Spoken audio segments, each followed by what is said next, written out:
Bienvenue dans notre analyse approfondie. Bonjour. Aujourd'hui, on se plonge dans les articles que vous nous avez fait parvenir sur la Guinée. Et c'est un ensemble fascinant. Oui, vraiment. Parce qu'on a deux histoires qui se déroulent en même temps, dans le même pays, mais qui semblent venir de deux mondes, de deux planètes complètement différentes. C'est exactement ça, le grand écart. D'un côté, Komsar, une ville présentée comme un modèle, presque idyllique, de fraternité entre chrétiens et musulmans. Et de l'autre, un drame terrible à Conakry. Un jeune homme qui meurt seul dans l'anonymat le plus total. C'est terrible. Notre mission aujourd'hui, c'est vraiment de décortiquer ces deux récits, d'essayer de comprendre comment une même société peut produire des extrêmes pareils. C'est vraiment le mot, extrême. Commençons par l'histoire positive, si on peut dire. Oui, commençons par Komsar. Quand on lit les reportages, l'image qui ressort, c'est celle d'une harmonie presque. Parfaite. Surtout en ce moment. Oui, exactement. En cette période où les grandes fêtes, le carême pour les chrétiens et le ramadan pour les musulmans, se préparent. Là où on pourrait s'attendre à des tensions, ou au minimum que chacun vive sa foi de son côté, Eh bien, on assiste à l'inverse. Une véritable convergence. c'est ça qui est frappant. Les articles décrivent une ambiance de mobilisation commune. On ne parle pas juste de respect mutuel, ce qui serait déjà bien, mais d'actions concrètes, On va plus loin. beaucoup plus loin. Des prières partagées, des moments de recueillement et surtout des actions de charité menées main dans la main. Ah oui. Les fidèles des mosquées et des églises qui organisent des collectes ensemble pour aider les plus démunis de leur ville. Et sans distinction de religion, j'imagine. Aucune. Un article citait un imam qui disait, je trouve la formule très belle, « Nous partageons la faim et nous partageons le repas ». C'est le message de Dieu, quel que soit le nom qu'on lui donne. C'est une image incroyablement forte, en effet. Oui. Oui. Mais ce qui est encore plus intéressant, je trouve, c'est quand on creuse un peu pour comprendre le pourquoi. Pourquoi Komsar et pas ailleurs? Exactement. Et l'un des articles donne une piste essentielle. Il rappelle que Komsar n'est pas une ville comme les autres. C'est une cité industrielle. Voilà, dont la vie économique tourne quasi entièrement autour d'une grande compagnie minière. Et cette compagnie, pour sa propre stabilité, pour sa productivité, A toujours eu intérêt à ce que tout le monde s'entende. Tout à fait. Un intérêt stratégique à promouvoir la paix sociale entre ses employés qui viennent de toutes les confessions. ah voilà, ça change la perspective. Ce n'est donc pas seulement un élan spirituel spontané. Non, C'est une culture de la coexistence qui a été activement encouragée, voire construite, sur des décennies. pour des raisons aussi économiques que religieuses en fait. Est-ce que ça rend cette harmonie moins authentique d'une certaine manière? Je ne pense pas. Non, je ne crois pas qu'elle soit moins authentique, mais elle est certainement plus complexe. D'accord. Et peut-être même plus solide pour cette raison.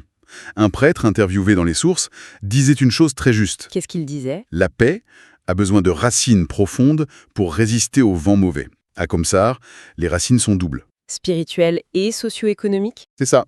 La racine spirituelle, bien sûr, avec des leaders religieux très engagés, mais il y a aussi cette racine socio-économique.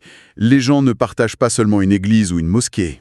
Ils partagent l'usine. L'usine, des programmes de santé, les écoles pour leurs enfants, souvent soutenus par l'entreprise. Ça tisse des liens qui dépassent largement le cadre de la religion. Bien sûr, ça crée un tissu social beaucoup plus dense. On comprend mieux pourquoi l'isolement serait difficile là-bas. Hmm. Et les responsables religieux, imams comme prêtres, ils semblent parfaitement conscients de ce terreau favorable. Oh oui, leur discours tel qu'il est rapporté est incroyablement aligné. C'est vrai. Ils ne se contentent pas de prêcher la tolérance, ils l'utilisent comme un outil politique, au sens noble du terme. Ils présentent Komsar comme un laboratoire, un modèle pour le reste de la Guinée. Exactement. Ils transforment un événement spirituel en une leçon de citoyenneté à l'échelle nationale. Leur message, c'est « Regardez, ça marche ». La diversité n'est pas une menace, c'est une richesse, à condition de la cultiver. La grande question que les articles ne font qu'effleurer, c'est « Est-ce que ce modèle est réplicable ?» Peut-on exporter l'esprit de Komsar? Voilà. Dans une ville qui n'a pas ce moteur économique, cette histoire de construction commune, C'est toute la question. et c'est une question qui pèse très lourdement quand on tourne la page et qu'on lit l'autre série d'articles. Ah oui. Garder cette image lumineuse de Komsar en tête et se plonger dans le drame de Conakry, c'est un choc. On a l'impression de basculer dans un autre monde, pas seulement une autre ville. On passe de la communion des cœurs à la solitude la plus absolue. C'est un récit brutal, factuel. Ce mardi 17 février 2026, le corps d'un jeune homme est retrouvé dans un caniveau. Dans le quartier de Bellevue. Il a environ 22 ans, on sait qu'il est de nationalité sierra-léonaise, et Et c'est à peu près tout. Pas le moindre papier d'identité sur lui. Rien. Un inconnu. Et pourtant, ce qui est le plus déchirant dans cette histoire... C'est qu'il n'était pas un fantôme total avant sa mort. Non. C'est un détail dans le rapport du commissaire principal Billy Voguizao qui est glaçant. Oui, j'ai noté ça aussi. Il explique que ce jeune homme était malade. Et que des gens, touchés par sa situation, lui avaient donné de l'argent. Pour qu'il puisse payer son transport et rentrer chez lui en Sierra Leone. Il y a donc eu un geste de solidarité. Oui, mais il n'est jamais parti. Et c'est là. C'est là que l'histoire quitte le fait divers pour devenir une tragédie qui nous interroge tous. Pourquoi n'est-il pas parti? Était-il déjà trop faible pour voyager? A-t-il été agressé, volé? On ne sait pas. Mais cet élan de générosité n'a pas suffi. Non, ça n'a pas suffi à le sauver. Et son cas révèle une faille béante dans le système. Le commissaire utilise une expression très forte. Oui, il parle d'un problème entier pour décrire la difficulté à l'identifier. C'est très parlant. Les enquêteurs ont beau faire le tour, présenter sa photo, son corps à d'autres ressortissants sierra-léonais du quartier. Personne ne le reconnaît. Personne ne peut mettre un nom sur ce visage. C'est l'illustration parfaite de l'anonymat écrasant des grandes métropoles. C'est exactement ça. À Comsar, on est le collègue de l'un, le voisin de l'autre. À Conakry, on peut être entouré de milliers de personnes, y compris de ses propres compatriotes, et mourir seul. Les autorités ont donc lancé cet appel à tous les étrangers. Allez vous enregistrer auprès de vos ambassades. Sur le papier, ça semble logique, oui. Mais l'un des articles soulève un point important. Est-ce vraiment réaliste pour tout le monde? Probablement pas. On parle d'un jeune de 22 ans, malade, probablement en situation très précaire, peut-être même en séjour irrégulier. Sa priorité, ce n'est pas les démarches administratives. C'est de trouver de quoi manger. L'ambassade, pour lui, c'est une institution lointaine, intimidante. Le système n'est tout simplement pas conçu pour les plus vulnérables. Il est pensé pour l'expatrié avec un visa, un contrat de travail. Pas pour un jeune qui survit au jour le jour. Absolument. D'ailleurs, le rapport d'enquête préliminaire mentionne des signes de malnutrition. Ce qui laisse penser que sa détresse n'était pas nouvelle. Non, elle était visible. Et la question qui dérange, c'est combien de personnes l'ont vu, l'ont croisé dans ces derniers jours? Dans ce quartier pourtant animé de belles vues. Combien l'ont vu affaibli?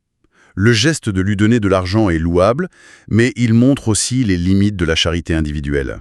C'est exactement ça. Et c'est là qu'on voit le contraste fondamental avec Comsar. Tout à fait. À Comsar, la solidarité est structurée, organisée, collective. Elle est proactive. Les associations vont vers les plus fragiles. Alors qu'à Conakry, dans ce cas précis, la solidarité a été réactive et individuelle. Des passants ont réagi à une détresse immédiate. Mais une fois l'argent donné, leur rôle s'est arrêté. Personne n'a vérifié s'il allait bien prendre le bus. Personne ne l'a accompagné. Il n'y avait pas de filet de sécurité pour le rattraper. Il a glissé entre les mailles du filet social. Et l'absence de papier d'identité est le point final de cette déconnexion. Sans identité, vous n'existez pas administrativement. Votre mort devient un problème logistique avant d'être un drame humain.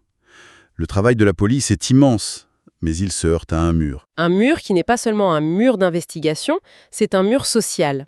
Ce jeune homme est mort bien avant d'être retrouvé dans ce caniveau. Il était déjà socialement mort. Invisible. C'est un sujet qui pousse vraiment à la réflexion et au débat. Absolument. Et pour continuer cette conversation, pour ne rien manquer de nos analyses, on vous invite à faire une chose très simple. C'est de vous abonner à notre chaîne YouTube Guinée Podcast. Voilà, rejoignez la communauté, c'est là que la discussion se poursuit. Alors, quand on juxtapose ces deux réalités, comme les sources nous y obligent, le portrait de la Guinée qui émerge est incroyablement complexe. Oui, d'un côté, une communauté hyper intégrée où les liens sont si forts qu'ils transcendent la religion. Et où l'on prend soin les uns des autres de manière presque institutionnelle. Et de l'autre, la jungle urbaine où un individu peut littéralement se dissoudre dans la masse. Devenir transparent, jusqu'à la mort. Et ce qui est troublant, c'est que ni l'un ni l'autre n'est une caricature. Non, bien sûr. Que Comsar n'est pas une utopie parfaite et Conakry n'est pas un enfer sans cœur. Ce sont deux facettes réelles et simultanées d'un même pays. La solidarité existe à Conakry et l'indifférence doit exister aussi à Comsar. Sans doute. Mais ces deux histoires mettent en lumière des dynamiques de fond. La question, ce n'est pas laquelle de ces deux Guinées est la vraie. C'est plutôt comment ces deux Guinées peuvent-elles coexister. Exactement. Du coup, la pensée finale qu'on pourrait proposer, celle qui reste en suspens après avoir refermé ces articles, c'est peut-être la suivante. Je vous écoute. Au-delà des facteurs évidents comme la religion ou l'économie, qu'est-ce qui constitue le ciment fondamental d'une communauté? Les reportages nous montrent que ce ciment à Kamsar est fait de foi partagée, de travail en commun, d'une histoire locale. Oui. Mais peut-être que l'ingrédient le plus essentiel, c'est simplement l'acte conscient de voir l'autre. De le reconnaître. Pas juste le croiser, le voir, le reconnaître comme un semblable, avec une histoire, une dignité, Un acte de reconnaissance qui a été au cœur du succès de Kamsar. et dont l'absence tragique a coûté la vie à ce jeune homme à Conakry. C'est une réflexion très forte pour conclure. Merci de nous avoir écoutés. On se retrouve très bientôt pour une nouvelle analyse. À bientôt.